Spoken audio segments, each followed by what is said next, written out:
스크린에 따로 준비는 못했는데요. 시편 2편 1절에서 3절입니다. 구약성경 805페이지 정도에 있습니다. 시편 2편 1절에서 3절 같이 읽겠습니다.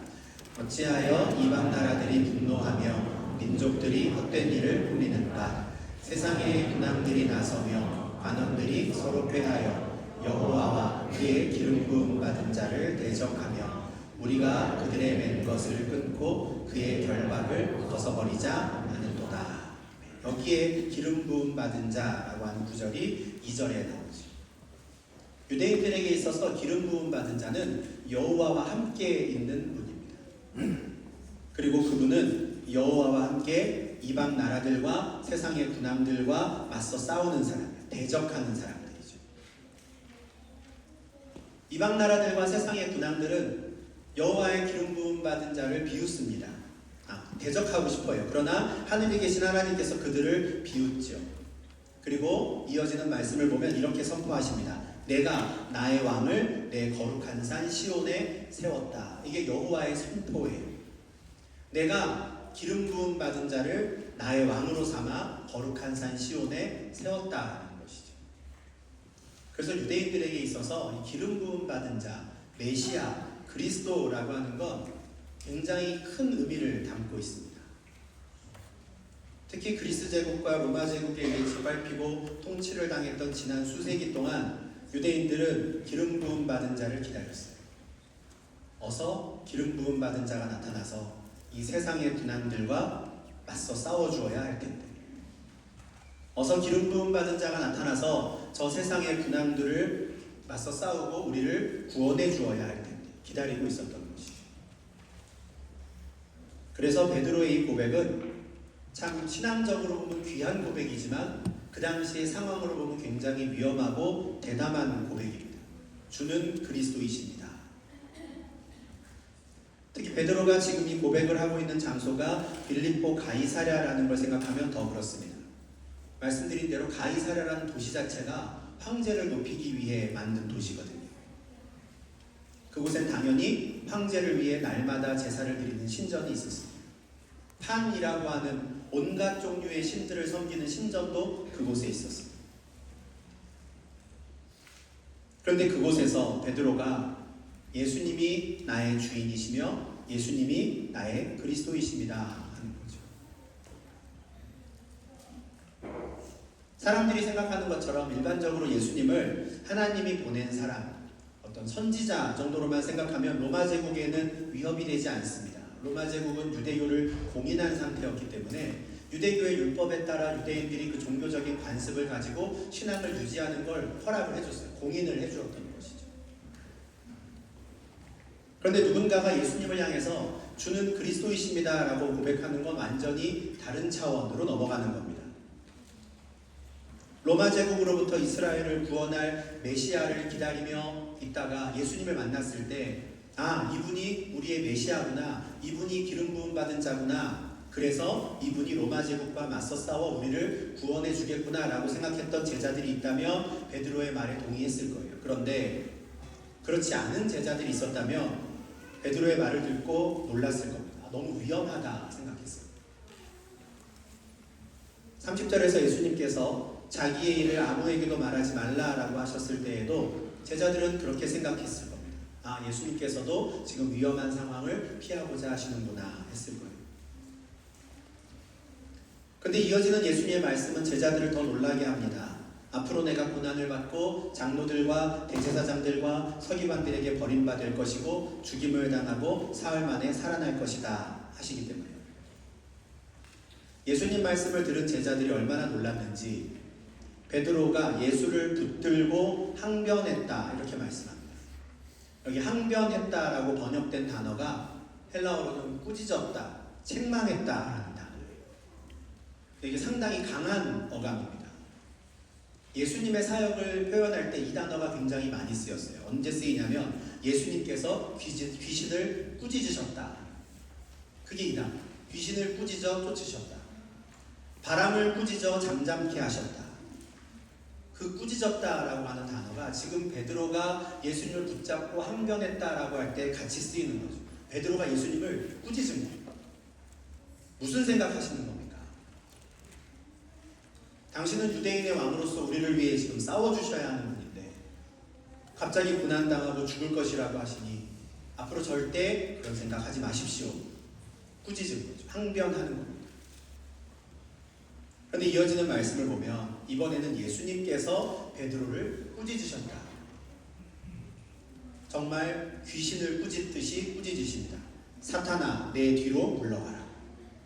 내가 하나님의 일을 생각하지 아니하고 도리어 사람의 일을 생각하는도다. 마치 베드로가 귀신 들린 사람인 거죠. 그렇게 꾸짖으십니다. 예수님께서는 앞서 베드로가 주는 그리스도이십니다 라고 고백한 것에 대해서는 아무 말씀도 하지 않으셨어요. 사실 같은 내용을 기록한 마태복음 16장을 보면 베드로가 한 말씀에 적극적으로 동의하시고 칭찬까지 하세요. 맞다.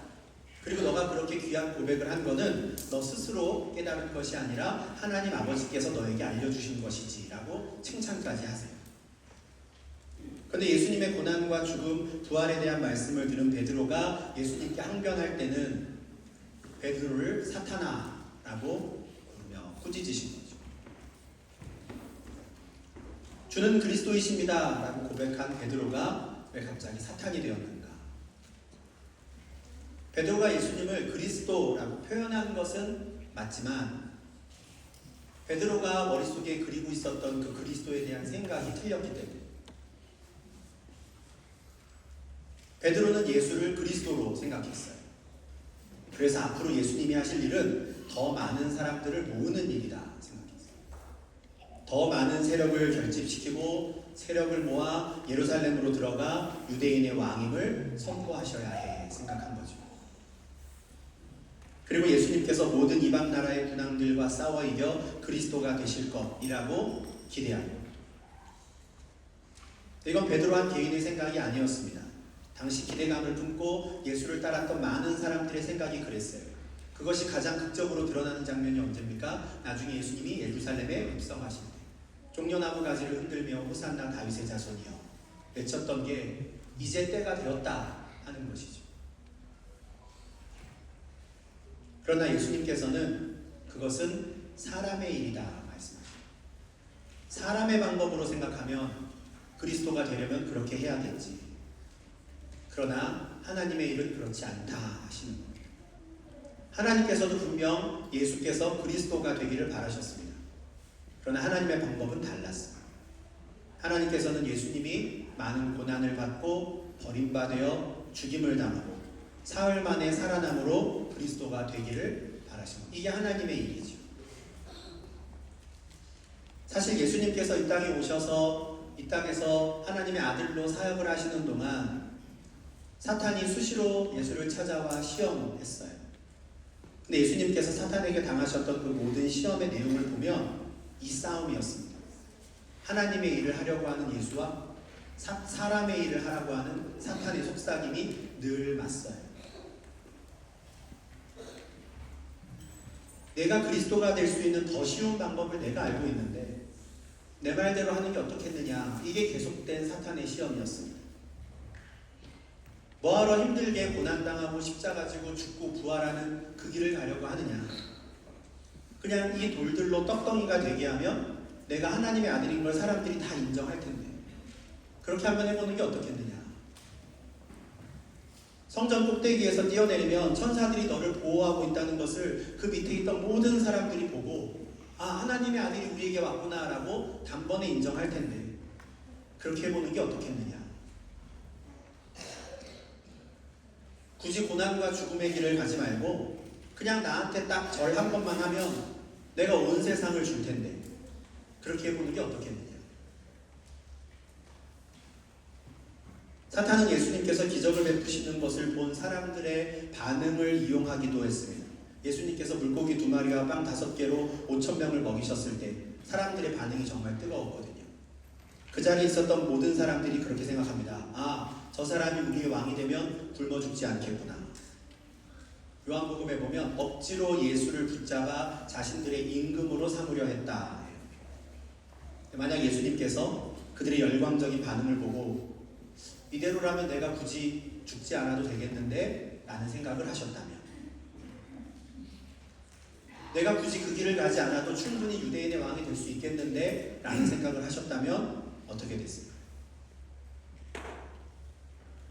예수님이 이 땅에 계시는 동안 사탄이 예수님을 찾아와 미혹했던 건 계속 이런 방법이었습니다. 넓고 쉬운 길을 가라. 누구나 선택할 그 길을 가면 된다. 그래도 너는 그리스도가 될 수 있다고 속이는 거죠. 굳이 힘들게 하나님의 방법대로 가지 말고 사람의 방법대로 지름길을 선택해보는 게 더 지혜롭지 않겠냐고 미혹합니다. 사탄은 포기하지 않았고 지치지 않았고 계속해서 예수를 미혹했고, 이제는 심지어 베드로를 이용해서 예수님이 가시는 길을 막아서고자 하는 거예요. 정신 차리십시오. 붙들고 꾸짖으며 막아섭니다. 그러니 예수님께서 베드로를 향해 사탄아 내 뒤로 물러가라 라고 말씀하실 수밖에 없는 거죠. 물론 예수님께서 베드로의 반응을 이해하지 못하신 것은 아닙니다. 베드로가 예수님께 주는 그리스도이십니다 라고 고백하긴 했지만 그 고백의 진짜 의미가 무엇인지는 나중에야 비로소 깨닫게 될 거다라는 것도 알고 계셨어요. 그래서 비록 지금은 그가 전혀 다른 생각을 하며 그 말을 내뱉지만 그 말 자체를 기쁘게 받으시는 겁니다. 그러나 베드로를 비롯한 제자들이 생각하고 있는 그리스도의 잘못된 생각, 그리스도에 대한 잘못된 모습은 바로 잡아주셔야 되는 거죠. 내가 그리스도인 것은 맞다. 그러나 나는 너희를 위해 고난당하고 죽고 부활함으로 너희를 위한 그리스도가 될 거다 하십니다. 그리고 제자들에게도 같은 말씀을 주시죠. 너희도 나를 따라올 때 칼과 창을 들고 따라올 게 아니라 각각 자기 십자가를 지고 나를 따라와야 한다. 칼과 창을 들고 세력을 키워 맞서 싸우는 것이 너희의 생명을 지키는 길이 아니라 나와 나의 복음을 위하여 십자가를 지고 가는 것이 너희의 생명을 지키는 길이다 라고 가르쳐 주십니다. 비록 지금은 그들이 이 말씀의 의미를 이해하지 못하더라도 나중에 성령께서 오셔서 이 말씀의 의미를 가르쳐 주시고 깨닫게 하실 것이다 라는 걸 믿고 가르치십니다. 올해 수요 기도회 시간에 지금 사도행전 말씀을 한 장씩 묵상하고 있는데 사도행전 2장과 3장에 기록된 베드로의 설교의 핵심이 이겁니다. 여러분, 우리가 죽인 예수를 하나님께서 살리셨습니다. 그리고 그 하나님이 예수를 우리의 주와 그리스도가 되게 하셨습니다.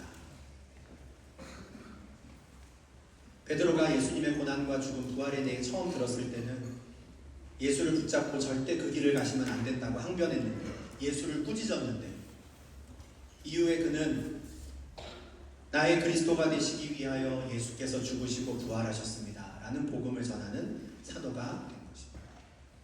성령 하나님께서 오셔서 베드로에게 그가 그때 고백했던 주는 그리스도이십니다 라는 그 고백의 의미를 정확히 깨닫게 하신 것이죠. 그리고 사람의 길을 따라가고자 했던 그가 자신의 그리스도께서 가셨던 그 길을 따라 자기 십자가를 지고 생명의 길을 가는 주의 제자가 되게 하신 겁니다. 하나님께서 우리에게도 이와 같은 은혜를 주시기 바랍니다. 우리가 함께 모여서 같은 고백을 해요. 주님은 나의 그리스도이십니다.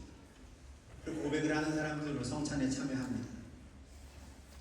그러나 주님은 나의 그리스도이십니다라고 하는 이 고백의 의미가 정확히 무엇인지 잘 모르시는 분들도 계실 수 있어요. 괜찮습니다. 그 고백을 기쁘게 받으시고 조금씩 우리가 그 깊은 의미가 무엇인지 깨닫게 하시고, 우리의 신앙이 아직 미숙해서 주는 나의 그리스도이십니다 라고 고백을 하더라도 여전히 우리는 사람의 일을 생각할 때가 참 많습니다. 그러나 그때마다 주의 말씀과 성령께서 우리를 깨우쳐 주셔서 하나님의 일을 생각할 수 있는 사람들이 되기를, 하나님의 백성이 될 수 있기를 간절히 바랍니다. 설교 후에 성찬을 진행을 할 텐데 예수의 고난과 죽음, 부활을 또 묵상하고 기념하고 감사하는 시간입니다. 네, 오늘 우리가 함께 성찬을 진행하며 자리에 앉아서 짧게라도 꼭 이 기도를 드릴 수 있으면 좋겠어요. 주님, 주님이 나의 그리스도이십니다. 그렇게 주님만이 나의 왕이시오, 나의 선지자이시오, 나의 제사장이심을 고백할 수 있기를 바랍니다. 우리가 아직은 부족해서 주님이 나의 그리스도이십니다라는 그 말씀을 온전히 깨닫지 못한다 하더라도 나의 연약함을 아시는 주님께서 나의 고백을 기쁘게 받으시고 앞으로 더욱더 하나님이 어떤 분이신지 주님이 어떤 분이신지 깨달아 알 수 있는 은혜를 주시기를 또한 간구하시기를 바랍니다. 그래서 우리 모두가 정말 사람의 방법을 따라서 넓은 그 죽음의 길을 가는 것이 아니라 하나님의 방법대로 각자 자기 십자가를 지고 좋은 생명의 길을 가고자 결단하는 복된 예배가 될 수 있기를 주님의 이름으로 축원합니다. 기도하겠습니다. 하나님 아버지 감사합니다. 복된 주일에 베드로의 고백을 통하여 주님은 나의 그리스도이십니다. 우리가 함께 묵상하고 고백할 수 있게 하시니 주님 감사를 드립니다. 하나님께서 우리를 택하시고 또 지키시며 은혜를 베풀어 주셔서 하나님을 나의 아버지라 나의 구주로 나의 그리스도로 고백할 수 있는 은혜를 주셨으니 주님 참으로 감사를 드립니다. 그동안 사람의 일만을 생각하고 사람의 방법대로만 살던 저희들이라 주님을 나의 그리스도로 고백함에도 불구하고 여전히 사람의 일을 생각하며 넓고 사람의 방법대로 살아가고자 하는 마음들이 여전히 있음을 주님 고백합니다. 하나님 저희들을 불쌍히 여기시고 하나님을 더욱더 알게 하시고 그리스도가 어떤 분이신지 더욱더 알게 하셔서 우리가 주는 나의 그리스도이십니다 라고 하는 귀한 고백에 합당하게 하루하루 살아가는 저희 되게 하여 주시옵소서. 하나님의 일을 생각하는 자들 되게 하시고 자기 십자가를 지고 기꺼이 주님을 따르며 그렇게 생명의 길을 가는 저희 될 수 있도록 인도하여 주시옵소서. 주님 이 시간 성찬을 함께 할 때에 주의 살과 피를 나누며 주님께서 우리를 위해 행하신 일들을 기념하고자 합니다. 성령 하나님 은혜를 베풀어 주셔서 우리의 참된 신앙의 고백을 담아 이 성찬에 참여하는 저희가 될 수 있도록